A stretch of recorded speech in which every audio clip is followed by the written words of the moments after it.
años. En su primera carta, en su segunda carta, hay unos años de diferencia.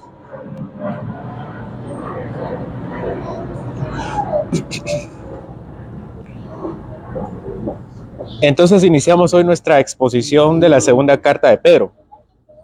Como les comenté, esta es una carta nostálgica y pues aparte del hecho de que venimos de la primera carta, la segunda carta en sí misma tiene un poco de nostalgia debido a que es parte del testamento del apóstol Pedro. O sea, estas son sus últimas palabras. Pedro aquí está diciendo, ya me voy a morir. Y necesito que ustedes sepan esto. Y el deseo de Pedro en la primera carta es que los cristianos supieran sufrir. Pues parece que en la segunda carta ya Pedro sufrió lo suficiente y no porque vaya a cambiar de domicilio o vayan a hacer elecciones presidenciales y vayan a cambiar a Nerón, sino que él está próximo a morir. Él, como dice la tradición de la iglesia, él muere crucificado. Y cuando lo crucifican, él dice, yo no soy digno de morir como mi Salvador. Entonces pidió que le dieran la vuelta. Entonces muere crucificado, pero boca abajo. Y el deseo principal de esta carta es que los cristianos, a los que ya les escribió y que ya les dijo que estuvieran firmes en la fe, pero estuvieran firmes a pesar de la prueba, ahora les dice, estén firmes en la fe. Y así se llama la serie de esta segunda carta, es Firmes en la Fe, porque de eso se va a tratar. Estén cimentados en la fe, en el cristianismo, en el Salvador. Empecemos la lectura, hermanos, versículo 1.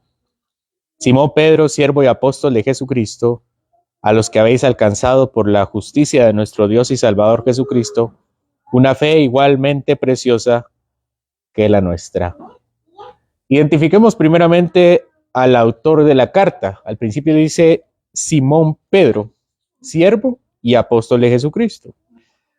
Él no solo era apóstol, si ustedes se recuerdan, dijimos que la palabra apóstol simplemente significa enviado, no tiene ninguna connotación especial. De hecho, el libro de los Hechos llama apóstol a Bernabé, a un compañero de Pablo, pero Bernabé no es parte de los apóstoles, sino es un apóstol más, un enviado más. Pero Pedro sí está diciendo, yo soy apóstol, siervo y apóstol. Él era uno de los 12 de Jesucristo.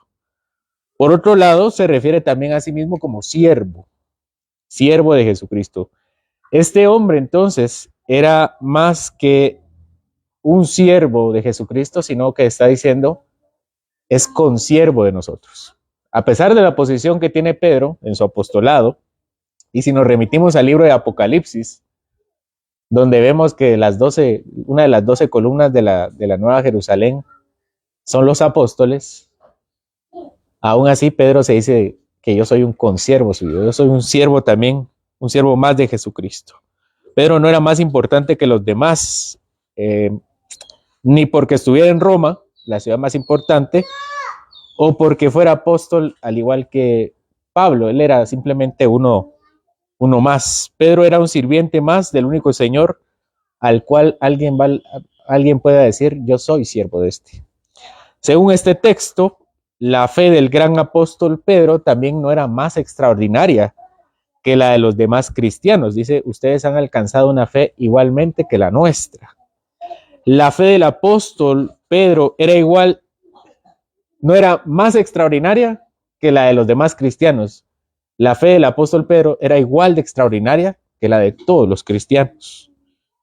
Y esto es sin excepción, contándonos a nosotros. Estos hombres alcanzaron una fe igualmente preciosa que la de los apóstoles.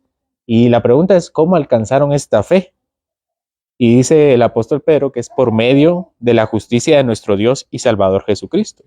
Así que la palabra fe no se refiere aquí al acto de creer, sino al estado de gracia en la cual estamos todos. Esa es la fe cristiana. Por la justicia de Jesucristo alcanzamos esta gracia. Pero el apóstol no solo dice que alcanzaron la fe porque Jesús por Jesús, perdón. Él dice que fue por el Dios y Salvador Jesucristo. Él no dice ustedes alcanzaron la fe por Jesús. Él dice ustedes alcanzaron la fe por el Dios y Salvador Jesucristo. Ellos alcanzaron la misma fe por la justicia de Cristo. Pedro escribe a quiénes. Si tomamos en cuenta la primera carta, ya sabemos a quiénes son. De hecho, en el capítulo 3 de esta misma carta, de la segunda carta de Pedro, en el versículo 1 del capítulo 3 dice, esta es la segunda carta que les escribo. Estamos convencidos entonces que se refiere, la primera carta es la primera de Pedro. ¿Quiénes eran estos? Primera de Pedro, capítulo 1, dice, Pedro, apóstol de Jesucristo, a los expatriados de la dispersión en el Ponto, Galacia, Capadocia, Asia y Bitinia. Estos eran los de la primera carta. Estos cristianos eran principalmente aquellos que habían sido perseguidos y obligados a abandonar su patria. Por eso estaban en todas estas regiones. Habían sido obligados a migrar para salvar su vida. Y Pedro escribe esta carta general a todos ellos. Y a ellos les dice que son elegidos según el previo conocimiento de nuestro Señor y Salvador, pero ahora les da otro calificativo. En la primera carta les dice ustedes que fueron elegidos, y ahora a estos mismos no les dice que son elegidos. Pues en teoría ya lo saben, ¿no? Ya saben que son elegidos. Ahora lo que les dice es otro calificativo. A quienes han alcanzado la justicia de nuestro Dios y Salvador, una fe igualmente preciosa que la nuestra. A estos les escribe Pedro. Estos hombres habían alcanzado una fe igual de preciosa que la de ellos, que la de los apóstoles. Tal vez se refiere también a la fe de los misioneros que acompañaban a Pedro. Cuando Pedro le dice, ustedes alcanzaron una fe igualmente preciosa que la nuestra, se puede haber referido a los apóstoles o a los compañeros de misión, quienes acompañaban a Pedro, según la primera carta, Juan Marcos y Silvano. Pero tanto los apóstoles como Marcos y Silvano, al final de cuentas, eran mártires de la fe. Tanto Marcos como Silvano sabían que era padecer por Jesucristo, y no se diga los apóstoles. Pedro se los dijo en su primera carta, capítulo 1, versículo 7, para que sometida a prueba vuestra fe, mucho más preciosa que el oro, el cual, aunque perecedero, se prueba con fuego, sea hallada en alabanza, gloria y honra cuando sea manifestada en Jesucristo. Y se lo repite en el capítulo 5. Mas el Dios de toda gracia, que nos llamó a su gloria eterna en Jesucristo, después que hayáis padecido un poco de tiempo, Él mismo os perfeccione, afirme, fortalezca y establezca. Pues al parecer estas palabras que escribe en la primera carta ya se han hecho realidad en la segunda carta. Pedro les dice que son los que alcanzaron esta fe. En la primera carta les dice, ustedes van a alcanzar esta fe, y en la segunda les dice, ya han alcanzado esta fe. En el año 431, solo antes de aclarar, Pedro dijo que esta fe se alcanzaba por el fuego de la prueba, pero ahora agrega otro elemento. En la segunda carta agrega un elemento de esta fe, es la justicia de Cristo. Ese es el elemento que agrega, la justicia de Cristo. Hoy sí, en el año 431 después de Cristo, los cristianos, o más bien los pastores en el cristianismo, celebraron un concilio, se llama el Concilio de Éfeso. Más o menos entre 200 y 250 pastores de la iglesia cristiana se reunieron para resolver un asunto doctrinal. Pues unos cristianos de Antioquía predicaban que Cristo, que la persona de Jesucristo, era un hombre llamado Jesús, y Dios vino y lo tomó. Y los cristianos de Antioquía daban un ejemplo como de un hombre llegando a una casa. El hombre es Dios y la casa es él, pero el hombre es la casa y Dios es el hombre que llega a la casa. Eso es Jesucristo. Jesucristo era un hombre común y corriente, y vino Dios y habitó dentro de Jesús. Así había venido el verbo de Dios hacia Jesús, el hombre. Pues en el concilio este concilio de Éfeso, se rechazó esta idea. Se determinó que Cristo no está separado internamente, o sea, no es un hombre que tiene un Dios adentro. Cristo era una sola persona, una sola, indivisible. 20 años después, se tuvo que resolver otra controversia. Un hombre llamado Eutiques empezó a predicar contra los que decían que en Jesús había una separación interna entre Dios y hombre. Eutiques decía que en Cristo había solo una persona, pero lo que dijo fue que la divinidad, el Dios que vino, absorbió la humanidad. Básicamente lo que está diciendo es que Dios estaba manipulando un cuerpo, por lo cual en el año 451 se celebró un concilio más, el concilio de Calcedonia. Aquí se reunieron más pastores, se reunieron entre 520 y 630 pastores, pero ahora tenían el antecedente, ¿no? Venían discutiendo quién era Cristo. En el año 300 la discusión si Cristo era Dios. Después en el 430 si Cristo era un hombre poseído por Dios. Y después en el 450 si Cristo tenía a Dios y Dios lo absorbió. Y entonces la pregunta es, ¿quién es Cristo?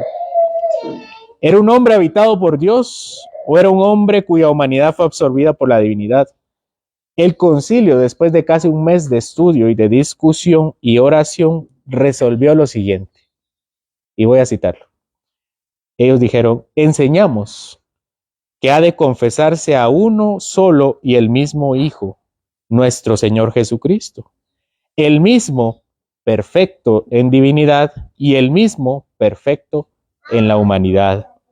Dios verdaderamente y el mismo verdaderamente hombre, con alma racional y cuerpo, de la misma naturaleza de Dios con el Padre en cuanto a la divinidad y de la misma naturaleza con nosotros en cuanto a la humanidad, semejante en todo a nosotros, menos en que Él no cometió pecado. Engendrado del Padre antes de todos los siglos en cuanto a la divinidad, y el mismo en todos los días por nosotros y por nuestra salvación, engendrado de María, Virgen, quien portó a Dios en cuanto a la humanidad, que se ha de reconocer a uno y el mismo Cristo, Hijo, Señor unigénito, en dos naturalezas, sin confusión, sin cambio, sin división, sin separación, en modo alguno borrada la diferencia de las naturalezas por causa de la unión, sino conservando más bien cada naturaleza sus características y concurriendo en una sola persona y en una sola sustancia, no partido, no dividido en dos personas, sino uno solo y el mismo unigénito, Dios, Verbo, Señor Jesucristo, como desde la antigüedad nos enseñaron los profetas acerca de Él y el mismo Jesucristo. Se nos quedó, ¿verdad? El resumen era, en Cristo hay dos naturalezas, humana y divina. No están separadas, pero tampoco mezcladas. Las podemos distinguir, pero nunca separar.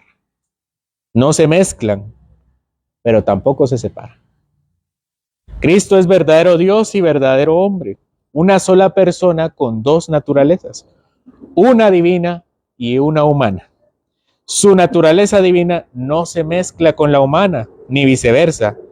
De acuerdo con el apóstol Pedro, la persona que nos ha hecho alcanzar una fe es Jesucristo, el Dios, dice acá, el Dios y el Salvador. Esa es la justificación de Pedro. ¿Cómo hemos alcanzado esta fe igual de preciosa? Gracias a Jesucristo, Dios y Salvador. Jesucristo en su deidad y Jesucristo en su humanidad. Pensemos bien esto. Si Cristo hubiera sido un hombre habitado por Dios, negaríamos la palabra de Dios cuando dice que el Verbo se hizo carne. Esto está en Juan 1:14. No podemos entonces decir que Jesús murió por nosotros sino que un hombre llamado Jesús, que tenía un Dios adentro, nos salvó. Pero eso no tiene sentido bíblico. No podríamos tampoco adorar a Jesús porque no tenemos que adorar a un hombre. Tendríamos que adorar a Dios y quitarle al hombre encima. Por otro lado, si Cristo hubiera sido un hombre absorbido por Dios, negaríamos la palabra de Dios cuando dice, negaríamos la palabra de Dios cuando dice que Cristo es nuestro sacerdote que se compadece por nosotros de nuestras debilidades, porque fue tentado en todo según semejanza, pero sin pecado. Hebreos 4:15. En lugar de que Dios se hiciera hombre, tenemos al hombre siendo aniquilado por Dios. Por lo cual es necesario que nosotros confesemos que Cristo es verdadero Dios y verdadero hombre. Una sola persona con dos naturalezas, una divina y una humana, sin mezclarlas y sin separarlas. Dios y hombre para todos los siglos. Es decir, que en el trono, en el cielo hoy, está sentado Cristo. Está sentado Cristo, quien es Dios y quien es hombre también. En el trono no hay un solo hombre, ni tampoco está solo Dios. Está el Dios hombre, Jesucristo. Era necesario que nuestro Señor sea verdadero Dios y verdadero hombre para nuestra salvación. Porque solo Dios podía soportar el castigo de Dios en la cruz. ¿Quién más que otro hombre podría soportar la ira de Dios? Ninguno. No hay hombre que pueda soportarla. Dios tenía que soportar el castigo. Ningún hombre puede recibir esta ira y quedar vivo. Pero era necesario que nuestro mediador fuera hombre también, porque nadie puede pagar por los pecados de la humanidad sino un ser humano. Los animales que eran sacrificados en el Antiguo Testamento no podían hacer perfectos los sacrificios. Debía un hombre pagar por los pecados de un hombre como nosotros. Entonces no es irrelevante la doctrina que estamos discutiendo. Para Pedro es importante decirnos que si hemos alcanzado una fe, no es por mérito propio, ni es por nuestro esfuerzo, es por gracia. Es porque un Dios soportó el castigo, es porque un hombre asumió nuestra condena. Cristo alcanzó para nosotros la justicia y por tanto nuestra fe. Versículo 2. Gracia y paz os sean multiplicadas en el conocimiento de Dios y de nuestro Señor Jesucristo. Pedro nos saluda con un saludo muy típico de la época. Gracia es una palabra griega que significa de agraciarse. Viene de agraciarse y paz es la traducción griega del saludo típico de los judíos, que era shalom. Pero les desea gracia y paz en Jesucristo. Pero dice que esta paz y esta gracia se multiplique. Y el requisito para esta matemática beneficiosa es el conocimiento de Dios y de nuestro Señor Jesucristo. No solamente les está diciendo, yo les deseo que se multiplique la bendición a ustedes. Está diciendo, gracia y paz sean multiplicados en el conocimiento de Dios y de Jesucristo. Creemos que Cristo, pero dentro del contexto, dentro de las iglesias, había una secta griega que se llamaba los gnósticos. De hecho, el apóstol Juan escribe una carta específicamente contra los gnósticos. Y el evangelio de Juan también es un evangelio contra los gnósticos. Pues estos gnósticos, la palabra gnóstico viene de la raíz griega que es gnosis, que significa conocer, y ellos decían que la salvación venía del conocimiento de Cristo, pero decían que en la medida en que nosotros estudiemos más, seremos salvos. Y eso no es así. Nosotros creemos que la salvación es por fe, pero nuestra fe es una fe informada.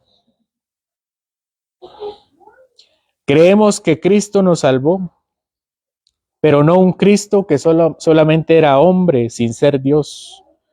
Esto es una falsedad que lleva al infierno. Tampoco decimos que el Verbo absorbió a la humanidad. Tampoco decimos que Cristo es un hombre que da habitación a la divinidad. Nuestra fe está depositada en el Cristo que es Dios y hombre. Nuestra gracia y paz son multiplicadas por este entendimiento. Nadie puede crecer en la gracia y paz sino es por el conocimiento de Cristo. Esa es la justificación que da Pedro. Y muchos hombres, y lamentablemente muchos pastores, no les gusta hablar sobre las grandes profundidades del conocimiento de la Biblia. Para muchos, si no es práctico, lo desechan. Muchos dicen, a mí que me prediquen cómo ser buen padre, cómo ser buen vecino, cómo ser buen trabajador, buen empresario, buen ciudadano, cómo luchar contra la ansiedad, cómo luchar contra la depresión, cómo manejar mis finanzas, etcétera, etcétera. Si no es práctico, mejor ni me lo diga. Todo eso es bueno y la palabra de Dios tiene mucho que decir acerca de todo esto. Y nosotros mismos también lo hemos platicado. Al menos en esta carta, para el propósito que está escribiendo Pedro, hay algo mucho más importante que eso. Pero está a punto de morirse. Ese es su testamento. Y él está preocupado porque los cristianos que vienen detrás de él estén firmes. Y para Pedro lo importante es que sean afirmados en el conocimiento de Cristo. No solamente dice gracia y paz a ustedes en el nombre de Jesús, dice gracia y paz a ustedes en el nombre del conocimiento, pero en el conocimiento de Jesucristo. Es nuestro Salvador quien da esa gracia y esa paz. Cuando uno está enamorado, quiere hablar con la persona y no quiere dejar de llamarla, no le quiere colgar, no le quiere dejar de chatear, nunca quiere abandonarla. No puede dejar de pensar en esa persona, no puede dejar de hablar de esa persona. Cuando uno está enamorado, hay un estado de inconsciencia relacionado con la otra persona. Pues así deberíamos nosotros pensar acerca de Cristo. Conocerlo, buscarlo, aprender de Él, deberían ser nuestras máximas aspiraciones. Nuestras intenciones no deberían estar en obtener algo de Él, sino que Él mismo sea lo que nosotros deseemos obtener. El conocimiento de Cristo está íntimamente ligado a la vida cristiana. El conocimiento de Cristo nunca es solo teórico, siempre es práctico también. Versículo 3. Como todas las cosas que pertenecen a la vida y a la piedad nos han sido dadas por su divino poder mediante el conocimiento de aquel que nos llamó por su gloria y excelencia. Pedro dice, todo lo que pertenece a la vida, todo lo que pertenece a la piedad, nos ha sido dado por su poder mediante el conocimiento de Cristo. Vean que Pedro nunca está desligando la vida práctica del conocimiento de Cristo, pero para tener una vida práctica es por medio del conocimiento de Cristo. Todo cuanto existe en nuestra vida y en nuestro crecimiento es el poder de Dios a través del conocimiento de Cristo. O sea que todo lo que mencionamos anteriormente, todo lo que buscan resolver sus problemas financieros, ser buen padre, ser buena madre, ser buenos hijos, ser buenos ciudadanos, todos esos conocimientos prácticos, todo lo que buscan los cristianos prácticos, viene de aquello por lo cual no están dispuestos a estudiar.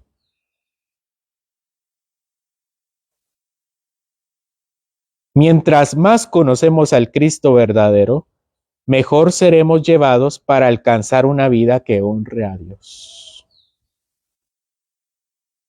Entonces, muchos en su deseo de ser prácticos y ponerle un versículo bíblico atrás para justificarlo, se están perdiendo. Mientras que aquellos buscan alcanzar un mayor conocimiento de Cristo, están alcanzando todo lo relacionado con la vida y con la piedad. Todo. Como dice también el Evangelio, busca el reino de Dios y su justicia y todo te será añadido. Pero esto no significa, hay personas que buscan lo añadido y entonces creen que están buscando el reino de Dios. Dicen, yo quiero ser buen padre, pero dice, busca primero el reino de Dios. Bueno, entonces voy a ver cómo colaboro para el reino de Dios. Pero su mente está en cosas prácticas, ¿no? Y simplemente está poniendo como excusa hacer algo más. No. Lo que dice el texto es, busca a Cristo. Y todo aquello por lo cual la gente busca, a ti te será dado. Es al revés. Dios es hermoso en sí mismo y Dios es digno de ser amado. Todas estas cosas nos han sido dadas por su divino poder. Es decir, que el esfuerzo de nosotros solamente puede tener éxito por el poder de Dios.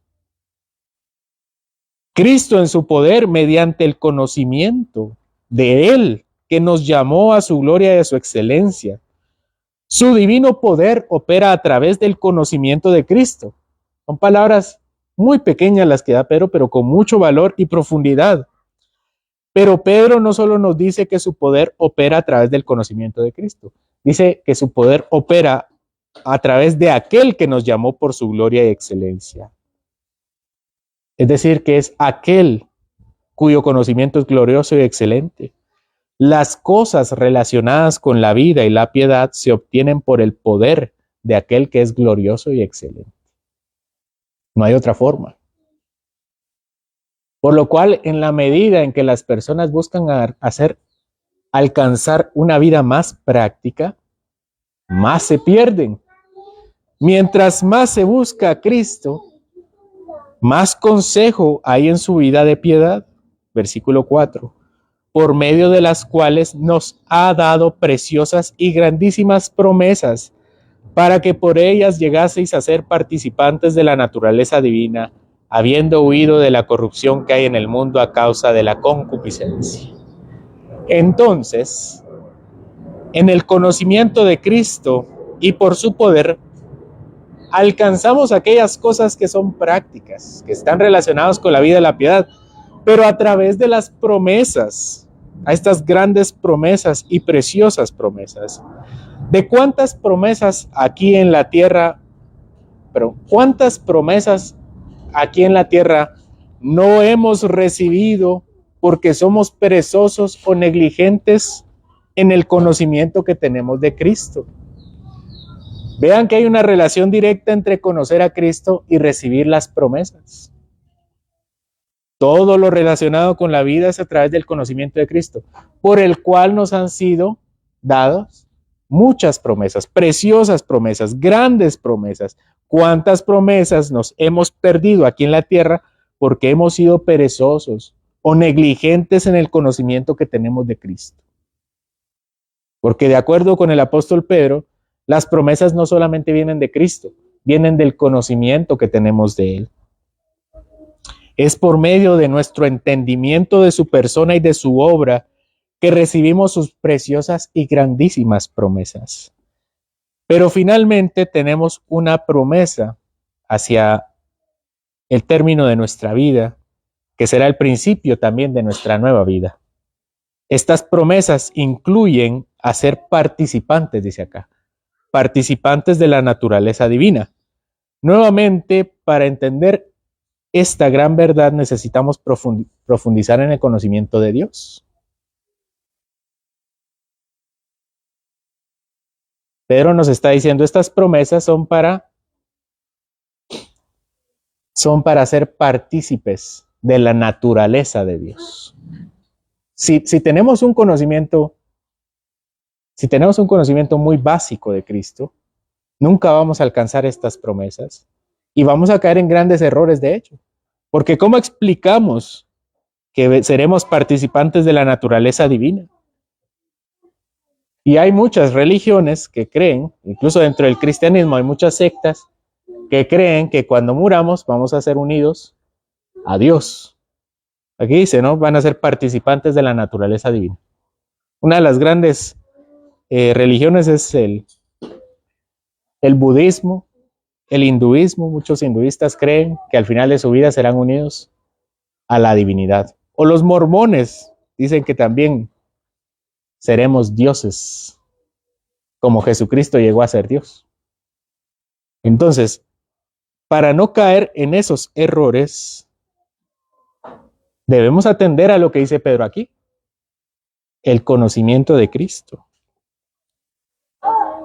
Otra cápsula, la anterior fue una cápsula histórica, ahora es una cápsula teológica.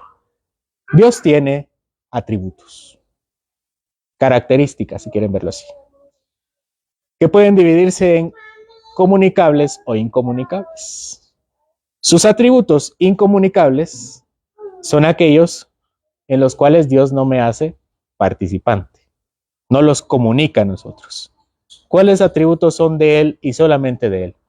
Él es omnisciente, todo lo sabe, omnipresente, está en todo lugar, todopoderoso, todo lo puede. Él es eterno, no tiene principio ni fin. Esos son atributos de Él, incomunicables.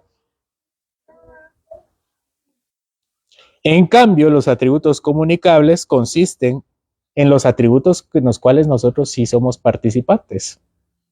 Por ejemplo, Él es amor y nosotros amamos, conocemos el amor, podemos amar. La santidad, nosotros podemos alcanzar la santidad.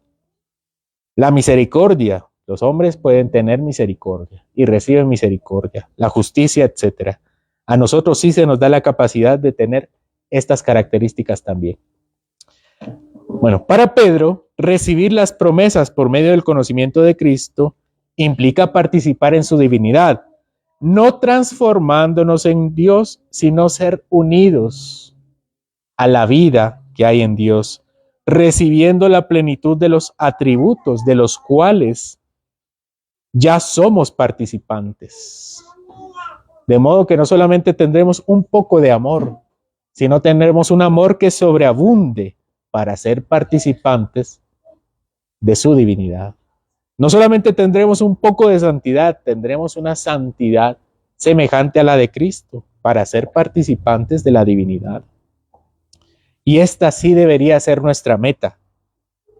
Y es una meta real, porque el conocer a Cristo es buscar ser más como Él. Esta es una meta real. Pero al mismo tiempo, en la búsqueda de nuestra participación de la divinidad, tenemos que verlo desde el otro lado de la moneda. Huir del pecado. Versículo 4 dice, habiendo huido de la corrupción que hay en el mundo a causa de la concupiscencia. Huir de la corrupción que hay en el mundo a causa de la concupiscencia es nuestro deber también. No huir del mundo, sino de sus pecados. No ser participantes del mundo, sino de la naturaleza divina. Cristo es grande. Cristo es digno de ser conocido. Dios es inmenso.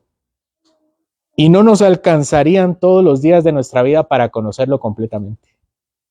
De hecho, un filósofo francés llamado René Descartes decía, daría todo lo que sé por la mitad de lo que no sé. Daría todo lo que sé por la mitad de lo que ignoro. ¿Qué quiere decir esto? Este filósofo daría el poco conocimiento que tiene para recibir toda la ignorancia que sabe que tiene todavía.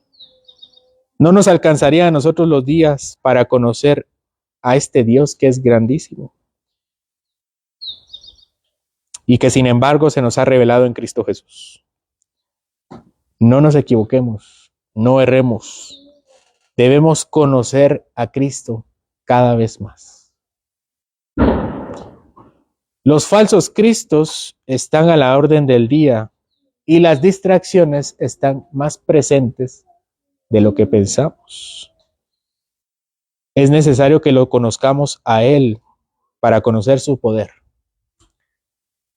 para recibir sus promesas, para que la gracia y paz se multiplique y para participar de su gracia, para participar de su naturaleza. No hay otra forma.